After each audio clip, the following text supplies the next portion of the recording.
Donc, on est de retour au podcast Hypercroissance en mode discussion d'affaires. Et encore une fois, aujourd'hui, je suis en compagnie de Simon Plante qui va venir nous parler d'économie, qui va venir nous parler également des tendances sur le marché. Mais avant toute chose, Simon, comment ça va aujourd'hui? Très bien, toi, Antoine. Très bien, merci de le demander.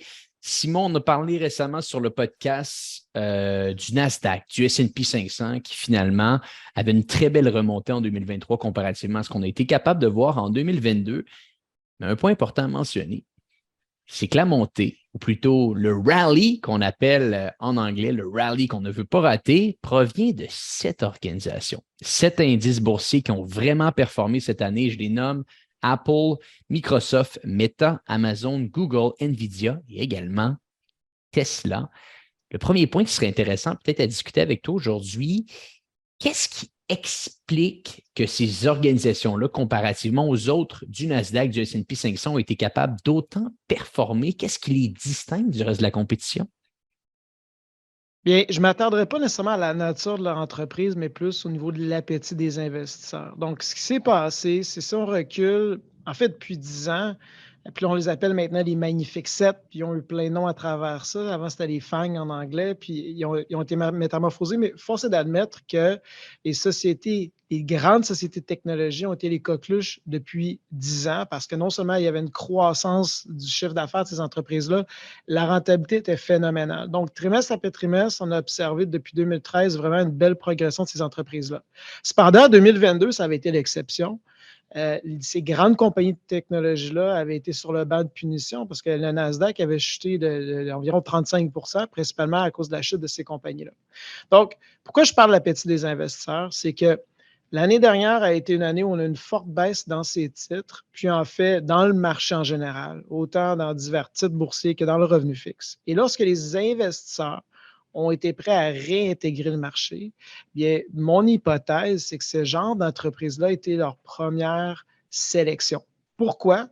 Bien, c'est qu'aujourd'hui, ces compagnies-là, c'est un peu les blue chips de la bourse. Donc, si on est un investisseur, puis on craint un peu ce qui se passe, puis on se dit, ben, je pense que je vais investir à nouveau dans le marché, quel titre je pourrais sélectionner?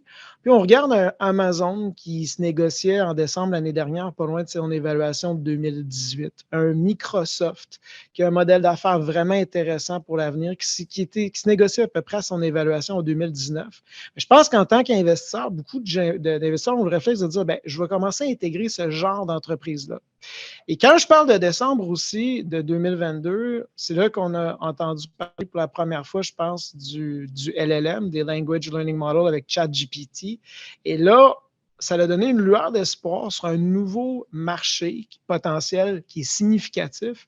Et c'est là que des investisseurs, sachant qu'entre autres, il y a Nvidia, mais il y a aussi d'autres joueurs dans les grandes compagnies technologiques qui sont dans ce carré de sable-là, ça les incitait à vouloir avoir une part justement de marché dans ces secteurs d'avenir-là. Donc, c'est pour ça que ça a été vraiment, à mon avis, les coqueluches, parce que depuis ce temps, les résultats ont été peut-être moins pires qu'anticipés, mais on n'a pas non plus, à part NVIDIA, des résultats mirobolants. Hmm. Et corrige-moi si je me trompe, mais les valorisations de ces entreprises-là ne sont pas extravagantes non plus. Quand tu regardes les revenus et les profits qu'elles font, je prends Microsoft par exemple, je regarde l'année fiscale qui est terminée en 2022, 198 milliards en revenus, 83 milliards de ce qu'on appelle en anglais des operating income. Essentiellement, on parle de profit ici. Et un titre avec une valorisation boursière qui se transige environ à 2,5 trilliards de dollars. Donc, on a peut-être un multiple d'environ 30 fois les profits. 30 fois les profits, quand tu fais autant de masse critique, c'est pas tellement élevé. Il y a des organisations privées qui se sont vendues pour ces montants-là dans le passé. Donc, c'est pas comme si, au moment où on se parle, le titre de Microsoft ou même de Apple, où est-ce qu'on est environ sur des chiffres similaires, était extravagant et impossible à comprendre, là. Oui. Son recul à décembre 2022, ces compagnies-là avaient des multiples encore plus faibles. Ils étaient à escompte. Donc, c'était une belle occasion d'entrer. Aujourd'hui, on est dans une braquette, entre guillemets, raisonnable, mais dans un haut d'une braquette. Les évaluations, si on regarde, exemple, justement, tu parlais de Microsoft, c'est à peu près à 12 fois son chiffre d'affaires. C'est pas la première fois qu'elle touche ce genre de multiple-là, mais on commence à toucher un multiple un peu plus élevé. Par contre, on n'est pas non plus dans des multiples qui sont dérisoire, spéculatif. Parce qu'il ne faut pas oublier que ces entreprises-là de technologie qui sont dans l'intangible méritent des multiples plus élevés que des entreprises plus traditionnelles. Donc, disons, on est une centrale énergétique, c'est sûr qu'on n'aura jamais le même multiple que Microsoft parce que pour chaque dollar de profit, il y a des sommes, il y a un gros pourcentage de ce dollar-là qui doit être investi juste sur la maintenance de l'équipement, de l'immobilier. Puis si on veut établir un plan de croissance, il faut investir des capitaux massifs. Alors, lorsqu'on tombe dans une infrastructure, exemple comme Google ou Alphabet, l'engin de recherche de Google, le logiciel est déjà établi. Donc, pour eux, ils n'ont vraiment pas le même besoin de capitaux pour entretenir cette infrastructure-là parce qu'on est dans le monde de l'intangible. Et c'est pour ça que les investisseurs d'aujourd'hui doivent faire une nuance entre le modèle d'affaires, à quel point une entreprise peut gruger du capital, tandis que dans l'intangible, c'est beaucoup plus efficient. Et c'est pour ça que des fois, les gens ne réalisent pas que les multiples sont. On ne doit pas s'attendre à sine qua non le même genre de multiples pour toute industrie. Non, clairement. Puis écoute, on regarde également, je regarde Meta au moment où on se parle, profit complet de l'année 2022, on parle de 23 milliards, un titre qui s'évalue environ à 800 milliards au moment où on se parle à la bourse, 34 fois les profits. Donc, on sent qu'on est dans entre 25 et 30 fois les profits. Je pense que c'est des chiffres qui sont très, très similaires également pour Apple. Encore une fois, je le répète, du moins de mon point de vue, en tant qu'entrepreneur ici, quand on regarde les multiples d'organisations, ça n'a pas l'air extravagant. Il y en a peut-être un qui sort un petit peu de tout ça, qui, lui, a peut-être pas autant de facilité, mais j'ai l'impression qu'on mise sur l'homme, j'ai l'impression qu'on mise sur la vision. C'est Tesla. Tesla qui, encore une fois, au moment où on se parle, on enregistre le podcast 19 juillet 2023. Je pense même que à la fin de la journée, je crois que c'est ce soir, heure Californie, vers 17h, heure Californie, il va y avoir les résultats trimestriels de Tesla qui vont sortir. Bien hâte de voir. Mais au moment où on se parle, Tesla transige à la bourse une capitalisation boursière à 925 milliards de dollars, Simon. Une organisation qui, en 2022, a fait combien en profit? C'est 12 milliards à peu près de profit. Donc, on voit ici que c'est peut-être un peu le mouton noir de ces 7 titres-là en termes de profitabilité, en termes de revenus, là. Puis Nvidia peut être dans ce camp-là. Puis là, c'est là que je fais une nuance. Puis on va revenir après à Tesla. C'est que si on regarde sur des moyennes historiques, sur les 12 derniers mois, entre autres, Nvidia, son multiple est élevé, mais cette valorisation-là peut être justifiée si elle continue à livrer la marchandise comme elle le prétend pour les 3 derniers mois. Parce que si la compagnie continue sa croissance de microprocesseurs comme elle l'a fait au dernier trimestre, comme elle l'annonce pour le prochain trimestre, qu'on va avoir les résultats de manière imminente, elle va redevenir à peu près un multiple de 15 à 20 fois son chiffre d'affaires, ce qui est normal. Tesla, souvent, c'est un peu ce qui s'est reproduit. Par contre, il faut avouer qu'il y a une cote d'amour sur le prix de l'action de Tesla parce qu'il y a vraiment, je dirais, ce mot est fort, mais un culte autour de cette marque de commerce-là. Par contre, ça serait aussi une erreur de la comparer à un autre fabricant automobile parce que Tesla a vraiment des marges incroyables d'opération par rapport sur les investissements qu'elle fait, parce qu'ils sont verticalement intégrés. Parce que, donc, faut faire attention. Donc, mais définitivement, pour que Tesla puisse justifier ce genre de valorisation-là, elle doit continuer de surprendre les actionnaires. Donc, moi, personnellement, ce genre d'entreprise que si quelqu'un veut l'avoir en portefeuille, je ne le détiens pas pour mes clients. C'est un titre qu'on peut considérer peut-être sur faiblesse afin de bâtir une position, mais je serais vraiment prudent parce que ça reste que il y a des nouveaux joueurs dans le secteur des véhicules électriques qui sont en train de rentrer. Il y a une capacité de distribution via les concessionnaires qui est différente, qui va s'adresser à un autre persona. Donc, ça reste une entreprise qui est fascinante avec un PDG qui pose des gestes qui est au grand plaisir des journalistes. Mais par contre, effectivement, sa valorisation est nettement supérieure par rapport à d'autres. Je veux juste prendre quelques secondes, par contre, sur un point que tu as mentionné. Quand tu parles, entre autres, de Microsoft, si on regarde les données historiques de 30 le multiple, je suis d'accord que c'est un multiple qui est un peu dans les braquettes qu'on a observé, 30 fois les profits. C'est un multiple qu'on a vu dans le passé. Puis je pense que quand on prend une position dans un titre, il faut regarder à long terme. Puis il y a un truc qui a attiré mon attention, moi, la semaine dernière. Je pense que ça vaut la peine qu'on le partage. Il y a un jugement qui était favorable pour Microsoft la semaine dernière lorsque Microsoft a voulu mettre la main sur Activision parce qu'il y avait un régulateur qui voulait bloquer cette transaction-là. Et à travers travers la poursuite, évidemment, bien là, c'est là qu'on voit des mémos internes à travers l'entreprise. Puis le PDG de Microsoft a communiqué avec son conseil d'administration, puis il y a un mémo qui mentionnait, lui, son objectif d'ici 7 ans, c'est de doubler la taille de l'entreprise. Donc, c'est faire croître le chiffre d'affaires de 10 par année. Si on regarde la croissance de l'action dans les 10 dernières années, ça a été de 25 par année. Quand on a une entreprise qui va maintenant passer une croissance du chiffre d'affaires de 10 peut-être que la croissance passée ne sera pas garant du futur. On va peut-être atteindre un certain seuil de maturité. À moins que des nouvelles lignes d'affaires émergent, on ne sait jamais ce qui peut se passer dans les 7 prochaines années, évidemment, pour des grandes compagnies technologiques-là. Mais ça se peut que finalement, le multiple qu'on a observé dans le passé auprès de Microsoft soit inférieur à ce qu'on avait dans le passé. Donc, c'est pour ça que je dis qu'il faut être prudent en ce moment. Je pense que les grandes compagnies technologiques ont été les coqueluches, ils ont des modèles d'affaires hyper pertinents. Mais pendant ce temps-là, il y a plein d'autres entreprises qui n'ont pas progressé. Puis je pense que c'est là peut-être les idées les plus alléchantes. Et bon, parlons un petit peu de ça, d'Activision. On peut voir qu'ils continuent les négociations et je pense qu'ils se sont donné une date limite jusqu'au 18 octobre pour terminer la transaction. Mais comme tu l'as mentionné, il y a beaucoup d'obstacles, on dirait, qui se sont enlevés un petit peu de ce champ de négociation-là qui était très complexe, surtout avec l'Union européenne. C'est surtout là que ça l'a bloqué, Simon. Oui, exactement. Puis aussi au Royaume-Uni. Donc, c'est pas encore réglé. Ça reste que c'est un gros morceau qui a été. C'est une grande victoire pour Microsoft là, au niveau aux États-Unis. Donc, c'est pas encore gagné. Je suis optimiste pour cette transaction-là, mais on va voir comment ça va se décliner à travers le temps. Et peut-être pour terminer sur le point des 7 organisations qui mènent beaucoup le marché public, spécifiquement le S&P 500 et le Nasdaq surtout. Bon, c'est rendu quasiment impossible pour eux. On fait du pouce un petit peu à ce qu'on vient de discuter, de faire des acquisitions. Il y a énormément de régulations qui empêchent de faire des acquisitions à plus d'1 milliard. C'est très complexe. Ça amène son lot de soucis, mais une conséquence, on dirait, qui ressort de ça, c'est qu'il peut y avoir davantage de copies. On l'a vu, Threads, Twitter, on l'a vu dans le passé également avec Meta qui a copié TikTok. Est-ce que c'est un phénomène que tu penses qu'on va continuer à avoir? Parce qu'au final, si tu empêches une entreprise de pouvoir vendre ultimement son organisation, qui est souvent l'objectif de certains entrepreneurs, bâtir une organisation, se faire acheter par un géant public, bien là, ça met clairement des bâtons des roues à ces entrepreneurs-là qui vont se faire copier littéralement par les gros joueurs. C'est un phénomène qu'on voit quand même en ce moment. Oui, c'est un débat qui va se poursuivre parce que clairement, que ce soit la FTC aux États-Unis ou la DOJ aux États-Unis, les régulateurs envoient un message qui est clair, c'est que la croissance par acquisition, surtout pour ces grandes compagnies de technologie-là, je pense que c'est la fin. Donc maintenant, croissance organique, il y a 2 volets que ça peut prendre. C'est sûr que ces compagnies-là, les grandes compagnies technologiques, ils travaillent sur de multiples projets, leurs propres initiatives, puis souvent c'est sous le couvert.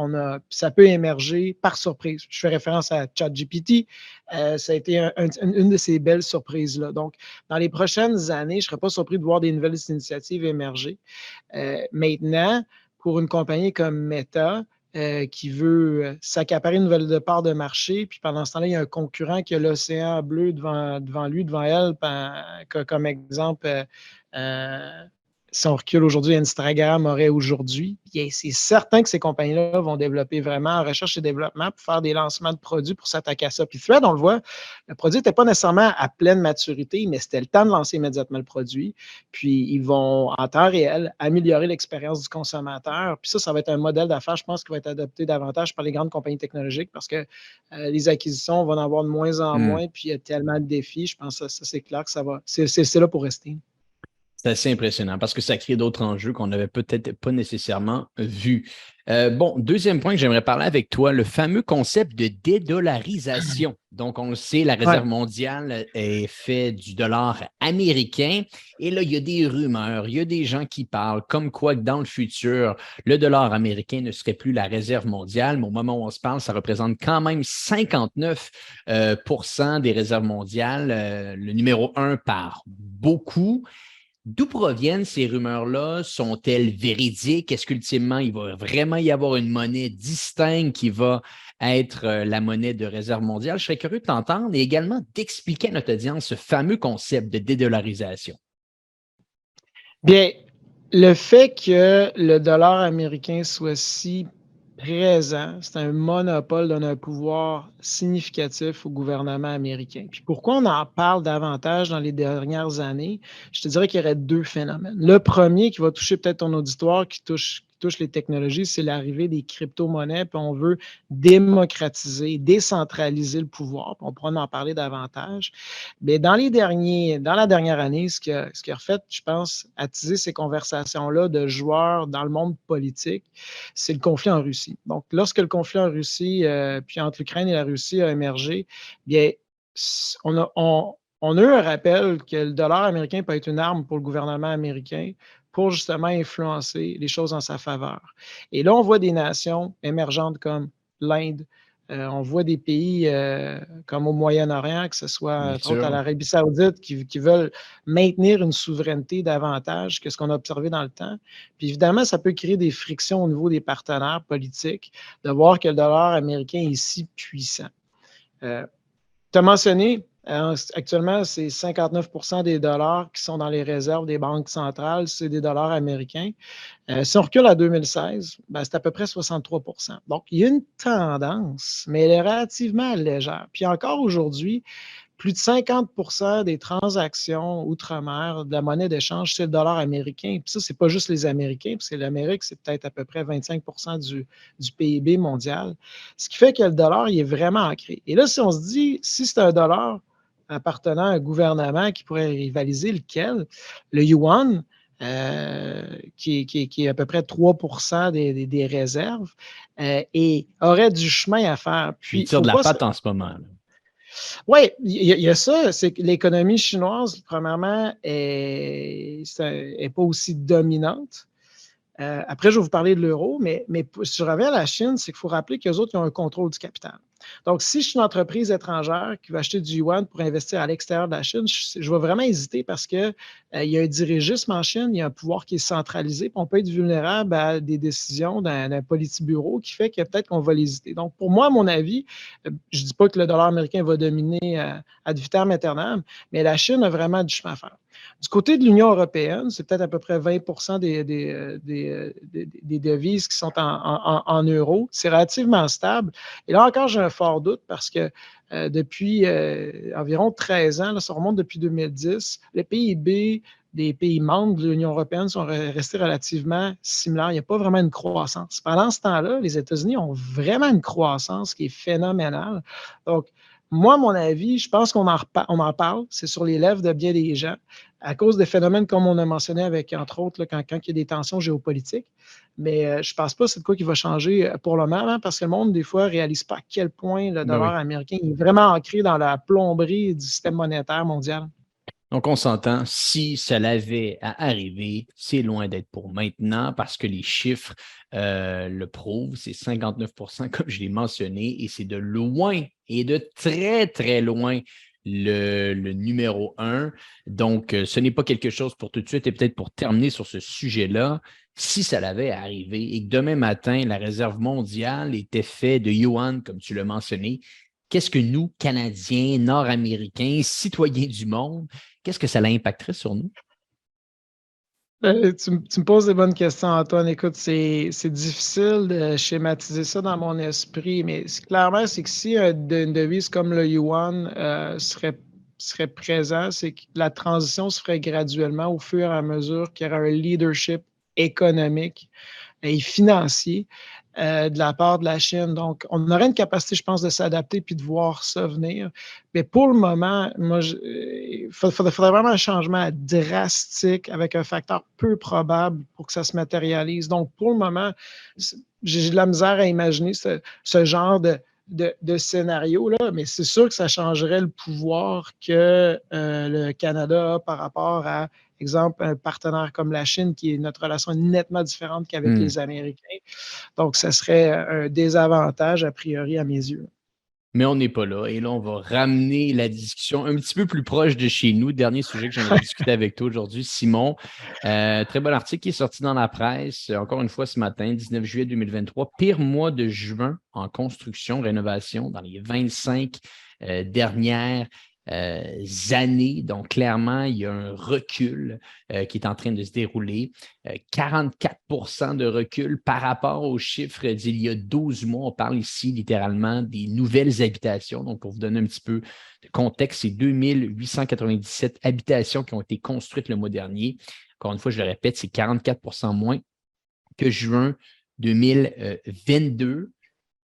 Habituellement, la construction, c'est un premier signal vers un ralentissement économique. Qu'est-ce que le marché nous dit? Est-ce qu'on est vraiment en train de rentrer là-dedans ou finalement les choses se replacent comme on en a discuté brièvement sur le podcast? Mais moi, j'ai un biais sur que les choses se replacent. Puis, c'est vrai que les mises en chantier, tu as raison, c'est un des facteurs les plus sensibles par exemple, à la hausse des taux d'intérêt.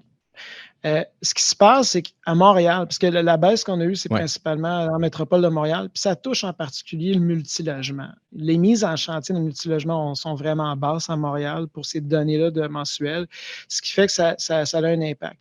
Qu'est-ce qui peut se passer, je te dirais, puis pourquoi je suis optimiste quand même sur le moyen terme, c'est que ne faut pas oublier que les développeurs immobiliers qui ont fait du multilogement, qui livrent leurs projets actuellement, ils font face à un défi qui est énorme parce que lorsqu'on projette un plan en 2021 ou début 2022, puis on fait nos modèles financiers, puis on se rappelle que le taux directeur était à 0,25 à ben l'époque, oui. c'est sûr que sur le montage financier, quand c'est le temps de livrer aujourd'hui, puis la banque doit te financer, bien, c'est certain qu'elle va demander des appels de capitaux beaucoup plus élevés parce que le prêt ne pourra pas être aussi élevé qu'anticipé. Donc, ça, c'est vraiment un défi auquel font face les développeurs immobiliers. Donc, si tu as besoin de tes liquidités pour livrer tes projets actuels, peut-être que tu vas hésiter d'injecter des nouveaux capitaux pour des nouveaux projets.